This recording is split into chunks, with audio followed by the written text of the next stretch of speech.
Hey Scott, tell me what type of program you're doing. So we're here working on eider ducks, and I work with the Canadian Wildlife Service. And I say I've been working on what I'm a waterfowl biologist, but I've been working on eiders here in waterfowl since about 1992. Here we're looking at eiders. We're working on eiders specifically. It's a really large multi-partnered project. We're working with 3 or 4 different universities, with several U.S. state and Canadian provincial governments, and also a couple of different departments of Environment Canada. So the Wildlife Service and Science and Technologies, which has our researchers. Oh, when you came, you brought a lot of people with you. Yeah, we tend to carry a few people with us. Yeah. We had some students from Acadia University. So one of them she's going to do her graduate work on a part of the project. And we also had veterinarians. The work that we're doing involves installing a tracking device. It's a satellite tracking device in the bird, and there we use vets from the vet college in Quebec, and we've been working with those vets really since the mid-90s, and they specialize in putting these implants in the birds. Oh. And we also had because next year we're going to work in Labrador. We had Devon Dyson here. He's with Nunatuavut. He's a fisheries guardian or wildlife guardian. I can't remember exactly his position, but we had him down here working with us because we'll be working with them in Labrador next year. Okay. Yeah. So Scott, when you put this tracking device in the birds, when he's placed in, he's tracking in, is that? Yeah. So we can track the birds. These ones are special radios, and every radio has you can design a program that tells it when the radio comes on and when it comes off. And so we've designed the programming for this so they'll last maybe about 2.2 to 2.5 years. So 3.5 years. Okay.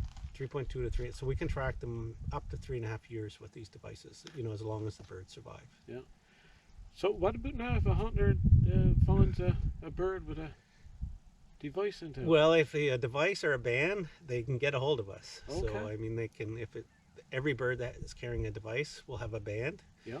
And they can just contact the banding office. It's a web address. Okay. And with that one in particular, I'd ask them to make contact, and we'll get some information from the bird. Okay. Last year we worked in Quebec, so we put these devices out in the St. Lawrence estuary in Quebec, and we put some out in Maine as well, and we had 2 birds shot.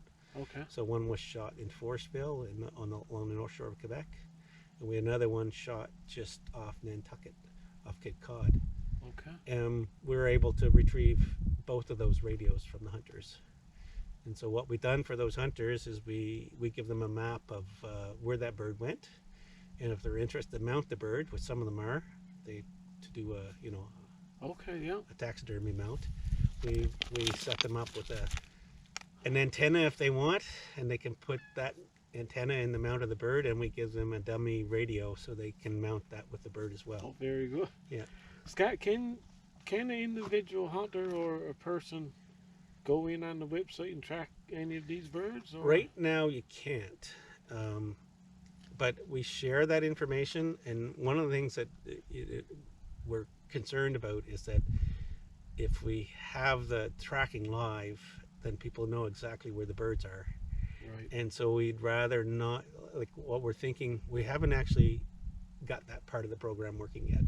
But we've been thinking about this. We'd like to have some live tracking, but we may have a slight delay so that maybe it's a month behind in terms of where the birds are. So you'll see where they were, but maybe not where they are right now. Sounds good. Yeah. So, Scott, I know a number of years ago there was very small amount of eider ducks here. Yeah. So as you say, I started working here in Newfoundland in 1992. And I was first here up in this area in 1993. So in 92 I was on the other side over in Hare Bay. Okay. And if you remember, there was an eider propagation program there where they're releasing young. Yeah. So I was over there working there, and as part of that we came over here, and I went up and down right from is it Ship Harbor Ship Cove, Cape yeah. Onion. Yeah. Yeah, right from there, right down to Gross Mourne, and we talked to most of the fishermen on the wharves, just asking are there any ducks around. Yeah. And it wasn't until we got down to St. Margaret's Bay where there was any birds. So we worked in St. Margaret's Bay in '93 and St. John Bay. There's really good numbers of eiders nesting there, but there may have been a few nesting up here, but if there weren't very many. And now it's really changed. I mean, Yeah. there's eiders all the way up to Cook's Harbor. It is, yeah. Yeah. And so there's big changes here, and in the south coast of Labrador, there's many more eiders nesting there than there was, in the 1990s. And similarly along the Quebec North Shore, or the lower North Shore, where there's many more eiders breeding there than there was historically. Scott, I've noticed you see geese. There's a male and female, and a few ducks with them, right? Few goslings or whatever. But the eider ducks, there might be 5 or 6 female or males. Yep. And hundreds of ducks. Yeah. So eiders, many species of waterfowl do this, but none of them really quite do it like an eider. So we call that creshing. Okay. So a big group of young ducklings coming together is called a creche. Okay. Or it's called brood amalgamation, where all the broods come together. And the females that are associated with that may not all be the mom of the young that are there. Certainly the key ones are. Yeah. And they have the hens that are broody hens, the ones that are really tight to the flock, it's usually related directly to the young. And then there'll be like satellite birds that hang around and help out, and we call those aunties. And those are generally, we think, are related. So they may be daughters of, or related to the young that are there, maybe more distantly. So there's a benefit for them to make sure that those young survive. Yeah. And they do that for a couple of reasons, we think. One has to do with predation. So if you think, if you've got a brood, like an eider has maybe a brood of 3 ducklings, so it may come off, maybe 3 or 4. She has a clutch of 4 or 5 eggs, maybe she brings 3 or 4 ducklings off. That if a gull comes down and takes a young, if it's only her young there, she loses one of hers. Yeah. But if she puts 2 broods together, she goes from 100% chance that it's going to be one of hers is taken down to 50%. So the bigger the group is, the less likely if a bird or if a duckling gets taken is going to be one of theirs. So they think one of the main reasons for that creshing behavior is to reduce the risk of losing your own ducklings, right? Yeah. And so it diminishes the risk. But the other reason is, and I think, as I was telling you before, is these eiders are what's called capital breeders. So this means that they generally arrive to the breeding area with almost everything they need in terms of fat and protein. So they're mainly designed to breed in the Arctic. So when they arrive in the Arctic, there's very little open water, there's very little access to food, so they need everything with them to lay a clutch of eggs and to get through incubation. So what happens with the eiders, they typically will nest maybe 22 to 2300 grams, or 2.2 to 2.3 kilograms, and up to maybe 2.6 kilograms. And when she finishes nesting, comes off the nest, she'll lay a clutch of eggs and incubate for 26, 27 days. She doesn't feed that whole time. She'll come off maybe at 1,200 to 1,500 grams. So she loses about a kilogram during the nest period and incubation. So she may have a very difficult time if she comes off in really bad condition. There's often mortality associated with coming off the nest. So she may not have the energy to stick with her young. Because the young, when they come off, they're called what we call precocial. So they can basically fend for themselves. When they come off the nest, they can feed by themselves. They're not fed. But so the mom just really takes them where they need to go and protects them from things that are around. Yeah. But what they need to feed on, that when they start, especially, they pick off the surface, and they get a little older, they get better at diving, but they're diving very shallow. But a female, if she's in really bad condition, that's not what she needs to eat. She needs to go somewhere else. So feeds on blue mussels and much deeper water than that. So she's got a choice to make when she comes off. And if she's in bad condition, she may give up some of her ducklings to females that are in better condition, so she can go forage. Yeah. So that's the other reason that we think there's at least those two main reasons I'm aware of why they form these large creches, Yeah. is for reduction of predation risk of their own young, and potentially to mitigate some of the effects that they of sitting on that nest and incubating for a long time. If they're in poor condition, they can still have those young survive, and they can improve their survival chances too by going, and rebuilding some of that Yes. lost fat and protein that they spent. Scott, you said the blue mussels, that their main feed, main diet? Yeah, they feed on lots of things, but blue mussels would be the preferred food, and it's in a certain size range too. They can't eat them when they're really big. I can't remember they're eating mussels maybe about that big, Okay. smaller. So, do they have like a? How would you break down the mussel? How do they do that? Do they have a gizzard? Or? They have a big gizzard, yeah, Do you? yeah, and the gizzard's Okay. it's not quite the size of your fist, but it's getting Yeah. big, and it has to be, and Yeah. so they will they swallow them whole. And I don't know if when the hunters will tell you, they'll pick it up, and you can, if they've been feeding, they'll be full of mussels in their Yeah. esophagus. Yeah. And that's why what we see when they forage, they usually forage in the morning. They come in, they feed hard, and then you'll see them go off and sit off, and they raft up. But when they're sitting out there, they're actually working hard, because what they're doing out there is they're processing all those mussels. So they get them in the gizzard. It's a big, strong, muscular organ, and it's just grinding up all of those. Yeah. And when you see, when you see the bird poop, it'll be Yeah. blue little pieces of mussels. Okay. And if the eiders are feeding hard, you'll see those even along the beach line. You'll see all those, and it's mostly from the birds feeding. Yeah. But they feed on more than mussels. We see them feeding on, on periwinkles, or what do you call periwinkles here? Yeah. Periwinkles. Yeah. On periwinkles, they eat sea urchins a lot. Okay. Yeah. There's What you call a horse egg. yes. Yeah, so they eat sea urchins, but they don't eat the big ones. The smaller ones, maybe about that Yeah. big.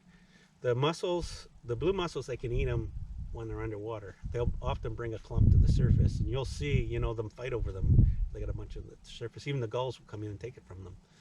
Yeah. But with the sea urchins, they got to bring them to the surface. So that often what we see in some of the other underwater videos, and Joel Heath here, he's from Newfoundland, and if you look him up, you'll see a great movie on eiders that he's done in the Belcher Islands. He's got some underwater video of Okay. the birds foraging, and you'll see they're working on a mussel bed. They're working. One of the last things they do is grab a sea urchin. They bring it to the top, and the sea urchin, they have to mash those spines before they can swallow it. So they'll just mash the spines and they swallow it whole. Yeah.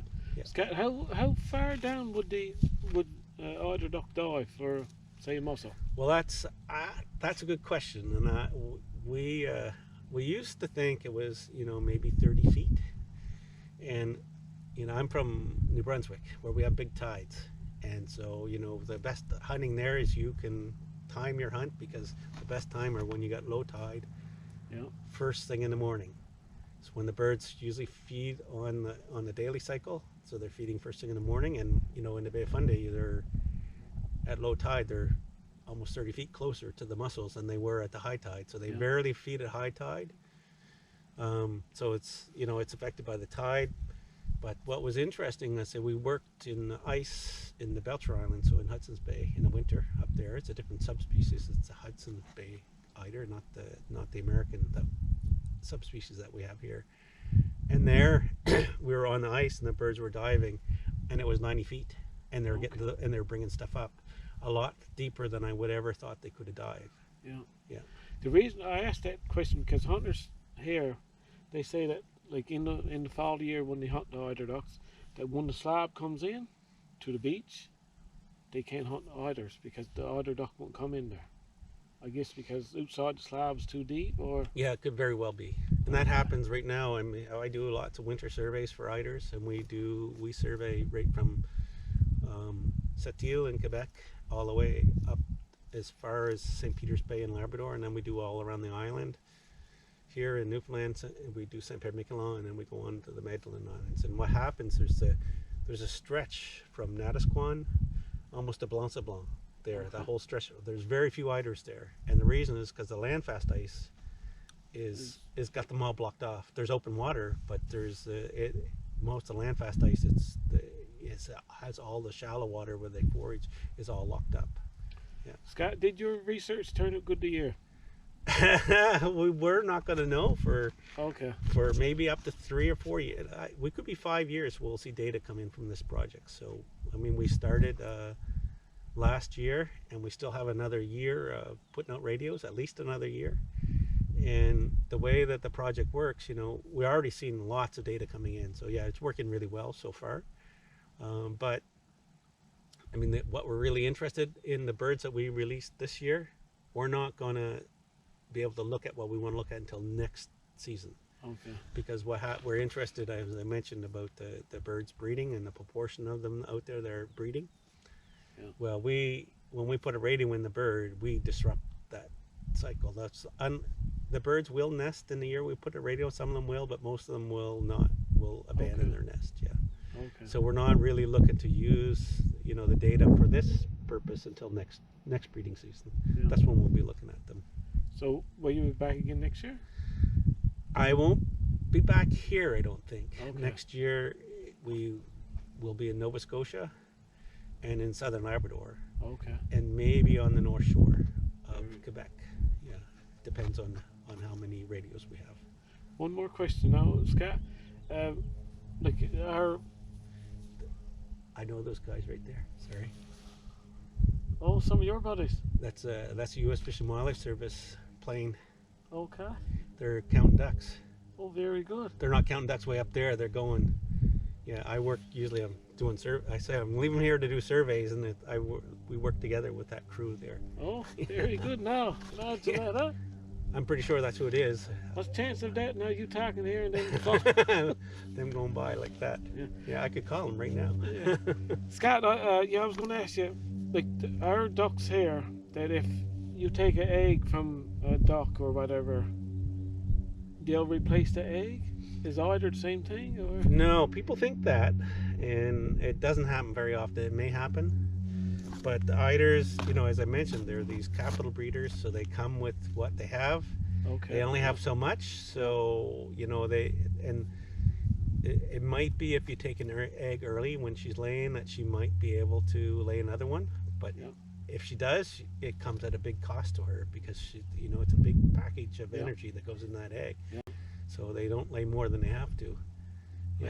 I seen some eggs that the guys were doing. They're almost 4 inches long. Yeah, they're big. They're big. Yeah, eggs. they're big eggs. Yeah. Yeah. Yeah. Okay, Scott. That sounds perfect.